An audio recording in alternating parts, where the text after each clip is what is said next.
Coming up on our newscast, the South Korean won dips to its lowest point against the U.S. dollar in over a decade. This comes amid growing concerns over the Fed's fight against inflation. Seoul's finance chief pledges labor reforms aimed at supporting a market-led economy. This could include changes in working hours and wages. Ukraine's president expresses confidence in getting the nod to join the EU. The 27-member bloc could grant candidacy at their summit on Thursday.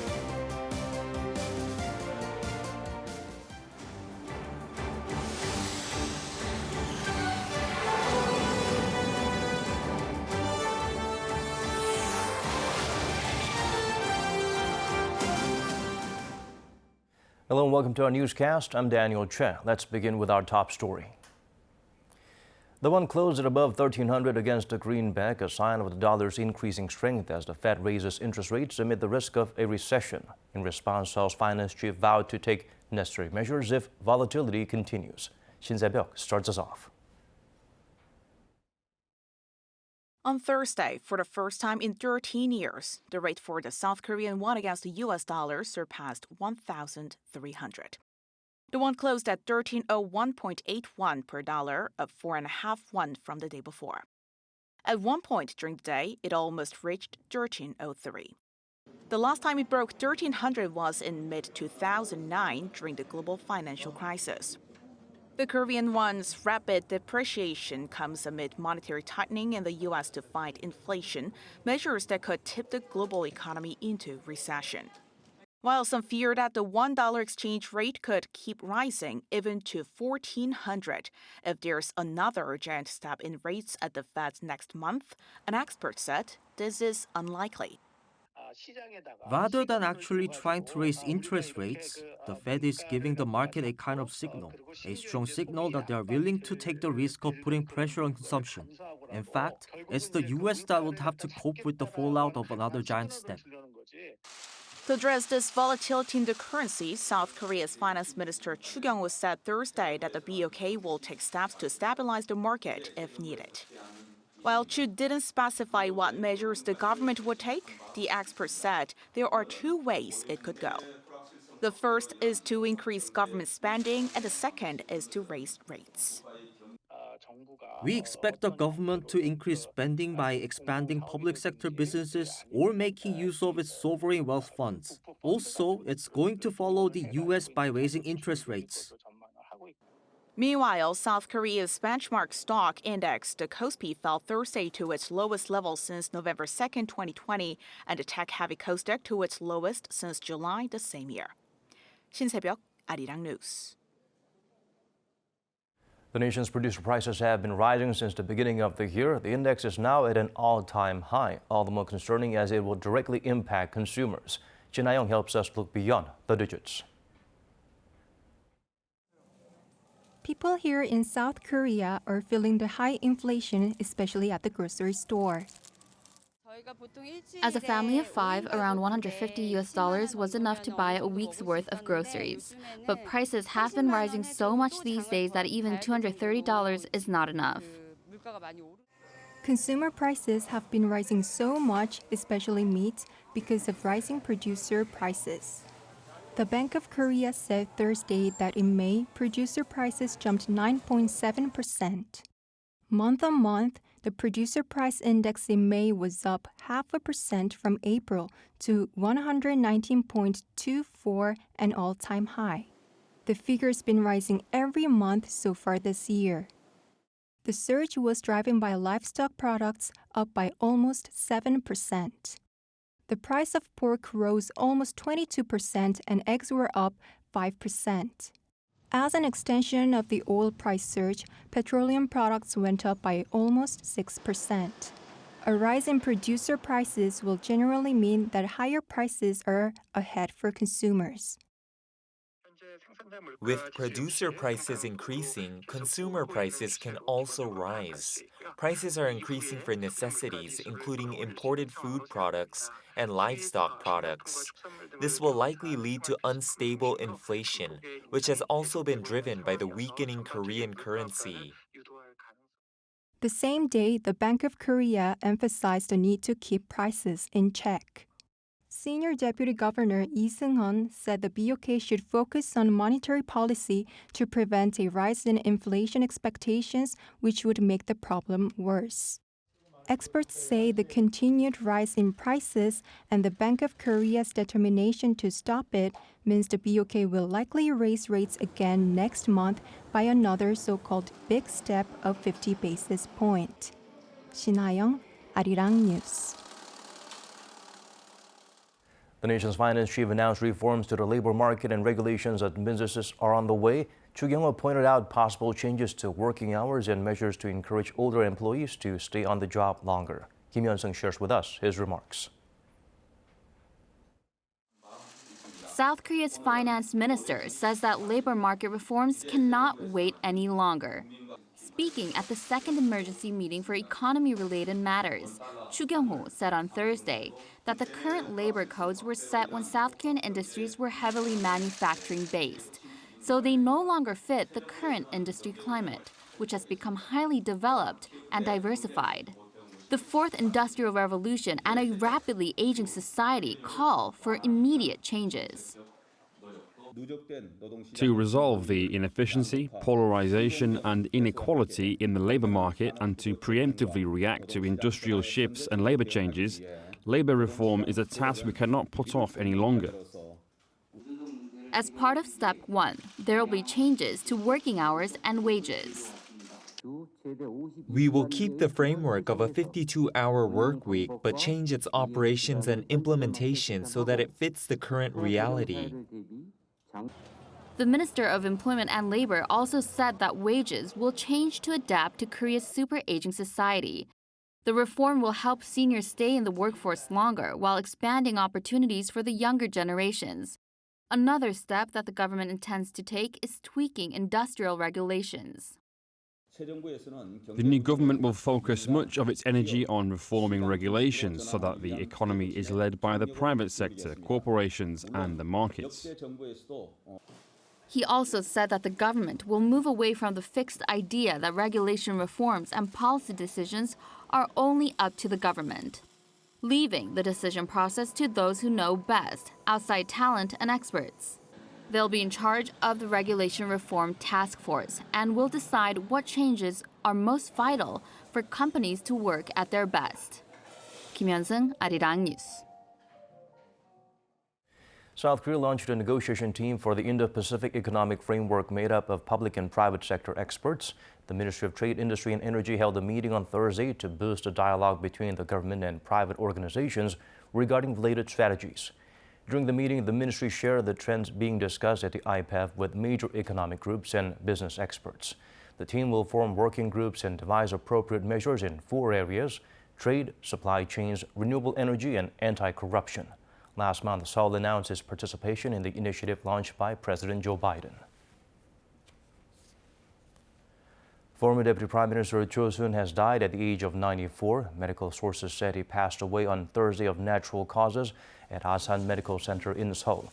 Cho served as the finance chief in the late 1980s and also headed the Bank of Korea for a year in the early 90s. He became the first publicly elected mayor of Seoul in the mid-90s. Top South Korean officials as well as President Yoon Suk-yeol visited the funeral home to pay their respects. Cho will be buried in his home city of Gangneung, Gangwon-do Province. Celebrating 130 years of diplomatic ties with Austria, President Yoon Suk-yeol exchanged a letter with his Austrian counterpart. On Thursday, they reportedly agreed to expand bilateral cooperation in ICT, EVs, and hydrogen.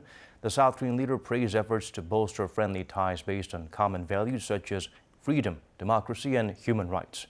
Federal President Alexander Van der Bellen expressed hopes of upgrading strategic partnership in politics, economy, culture, and more. The two nations plan to host various commemorative events to enhance people-to-people exchanges.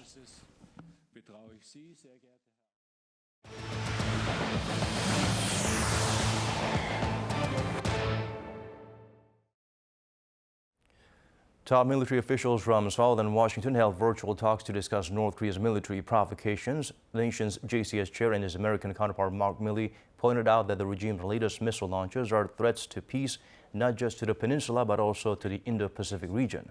Won In-cheol also touched on the possibility of Pyongyang conducting another ICBM launch or a nuclear test and stressed the importance of close cooperation to counter the threats. The two officials agreed the alliance and combined defense posture has never been more solid. Ukraine will be ready to begin steps to join the EU once members decide to grant the country candidacy at Thursday's summit. Meanwhile, Russia continues its aggression in multiple regions and has gained more control of Donetsk. JeanMichel has the latest. Ukraine is inching closer to EU membership. Leaders of the European Union will meet in Brussels on Thursday and are expected to support offering Ukraine EU candidate status. A day ahead of the meeting, Ukrainian President Volodymyr Zelensky asked the members for their full support. Since early this morning, I have continued the phone call marathon for the sake of a positive decision on the candidacy for Ukraine. Today, 11 leaders. The candidacy does not grant membership immediately, but would allow Ukraine to take the first official step towards becoming a member of the bloc. If approved, pundits say the move would help boost morale for the people of Ukraine.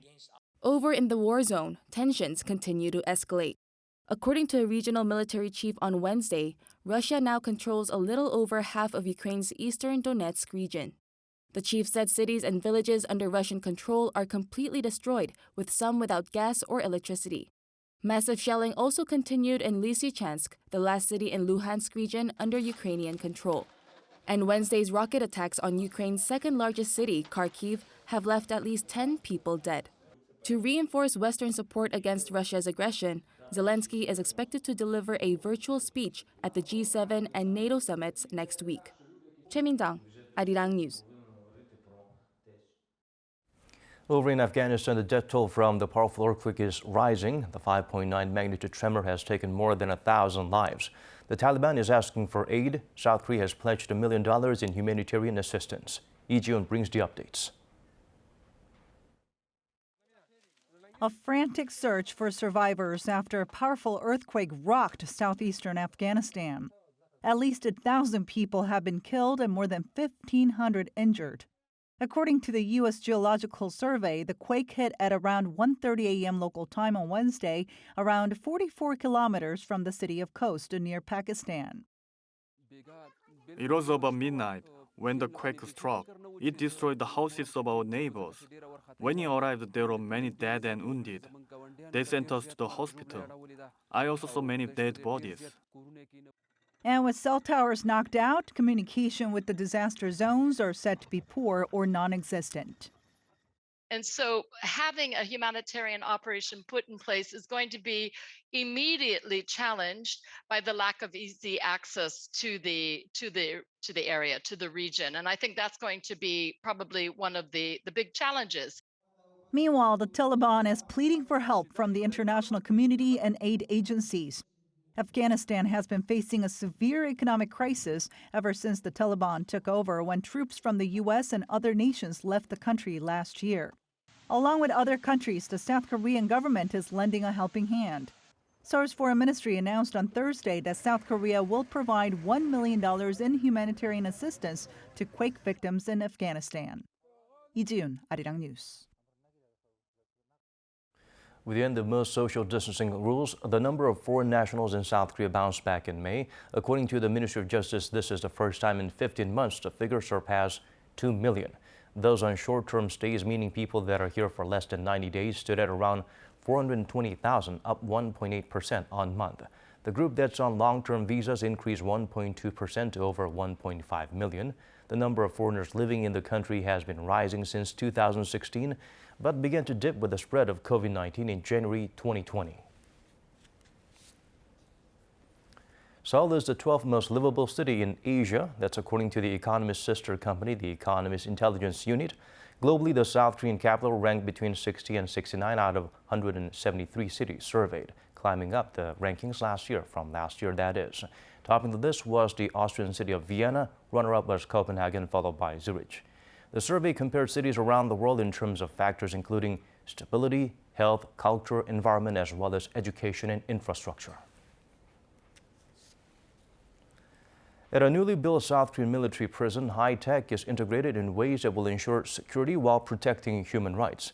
There are sensors to help prevent suicides. AI is used to prevent escapes. It also has a large communal area where inmates can socialize to improve mental health. Bae-eun-ji has the full story. For the first time in 37 years, South Korea has built a new military prison.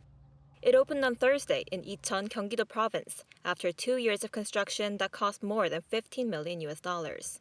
Unlike the original that was in very poor condition, the new prison has a more pleasant and cleaner environment. Inside, it almost looks like a school dormitory. It even has advanced systems in its solitary confinement cells. Around 50 cells in this newly built military prison are equipped with breathing sensors in the ceiling. They monitor the prisoner's breathing rate to prevent suicide and self-harm. These systems alert prison officers when an inmate starts breathing faster or stops breathing for a certain amount of time. It's also the first correctional facility in the country to have a day room. It's a spacious communal area where inmates can socialize during the daytime and has air purifying plants placed on the walls, aimed at improving mental health. Outside the building, security fences are equipped with AI technology, which sounds an alarm when it detects someone trying to climb over. Access to each building is also closely monitored. You need more than a simple ID card and your fingerprint because a face recognition system identifies anyone coming in and out. It's important to create a human rights-friendly atmosphere while having a high level of security at the same time. We're able to do both at this new facility. The new prison with a positive but secure environment is expected to help reduce the rate of reoffending once released. Bae-eun-ji, Arirang News. Moving on to other stories now, there's an orchestra comprised fully of members with developmental disabilities that travel to many countries and touch the hearts of classical music fans around the world. Now they are back in Seoul for a special series of performances. Issue gets us better acquainted with the Heart Orchestra. The Heart Orchestra aims to raise awareness about developmental disabilities through music. Founded in 2006 by the nonprofit Heart to Heart Foundation, all of the orchestra's members have developmental disabilities. Their performances have touched many not only in South Korea but around the world. The group of musicians have performed around 1,000 times together, including at New York's Carnegie Hall and Washington, D.C.'s John F. Kennedy Center. And on Tuesday, they showcased a special collaboration at the Gwanglim Arts Center. As the start of what's called a Master Series, the orchestra invited renowned musicians in South Korea to join them in their dynamic repertoire. Led by conductor An Do-hyun, the orchestra was joined by soloists trumpeter Sung Jae-chang, soprano Hong Hae-ran, and tenor Choi Won-hui. It took lots of attention, love and passion from many for the orchestra with pure love for music to train and achieve this level. We wanted to be part of such passionate efforts and decided to share our talent and hearts. The members of the orchestra shared their excitement at being able to touch the audience with their music. Oh, I'm very excited and happy. After the pandemic, I realized how happy and grateful I am to receive applause and interact with the audience. It is truly an honor to be able to perform. I am very excited, proud, and joyful. The orchestra performed a total of 8 pieces, beginning with Mozart's overture from the opera The Magic Flute. The artists also showcased music from Haydn and Beethoven before their spirited final piece, Be Rosette, ended to a standing ovation. There will be 3 more collaborative efforts or the Master Series concerts throughout this year in September, October, and December. Those interested can register to attend for free in advance at the Heart to Heart Foundation's official Korean website. Lee Si-hoo, Arirang News. Marvelous glittering and sparkling sculptures are on display at the Seoul Museum of Art, including works by the French contemporary artist JeanMichel Antonio. He is the first contemporary artist to have his work permanently displayed in the Louvre. Kim Bo-kyung provides a sneak peek. Glittering glass and stainless steel.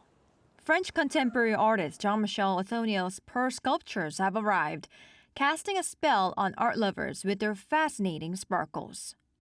Known as the first artist to have his contemporary work become a permanent fixture in the Louvre, JeanMichel Antonio's exhibition features more than 70 works at the Seoul Museum of Art, its outer park, and part of Deoksugung Palace. This is the largest show by the artist since his retrospective at the Centre Pompidou in Paris in 2011. Among the works, blue pigment bricks that look like a cool river are the centerpiece.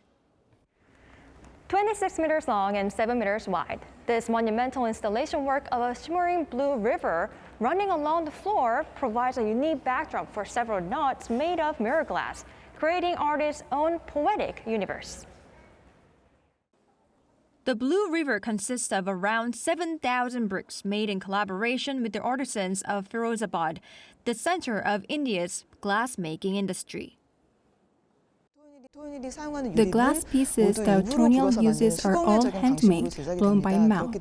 That creates inevitable flaws or cracks. Each closely looked at could appear incomplete, but when seen in the form of bricks, they make a harmonious beauty, hinting that our pain or scars could also be deemed beautiful. For the roof, it was a rose. For Seoul, Antonio recreated his work as a plum blossom. Inspired by plum blossoms readily used as patterns on the Deoksugung Palace, he used this as a symbol to represent Korea's spirit of resistance, perseverance, and vitality. The exhibition isn't limited to indoors. On a pond at Deoksugung Palace are 7 sculptures, stainless steel pearls wrapped in gold leaf by hand. Against the green landscape, these lotus flower-shaped artworks make people feel as if they are in a scene from a fairy tale. It is so nice to see the flower-like exhibit on the pond while taking a stroll. Seeing nature and the exhibit together feels great. All visitors can enjoy Antonio's exhibition free of charge, and it will run until August 7th. Kim Bo-kyung, Arirang News.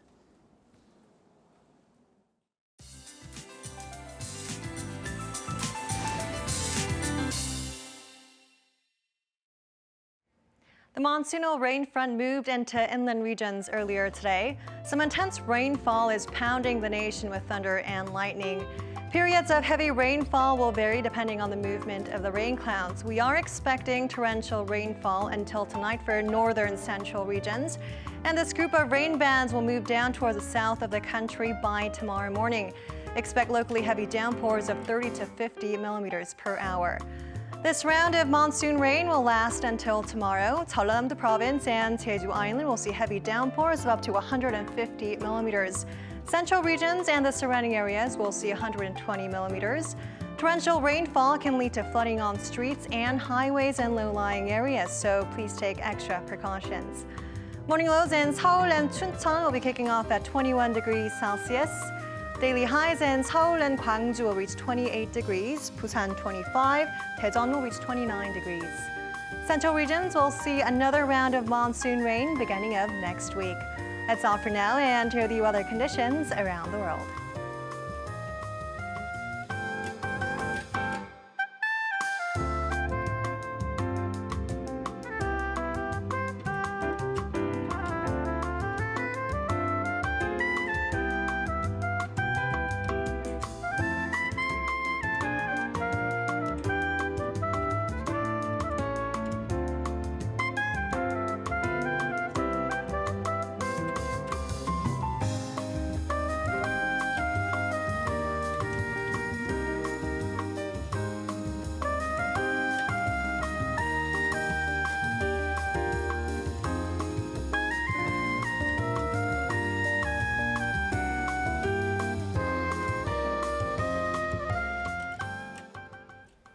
And that's all from us. As always, thank you for watching.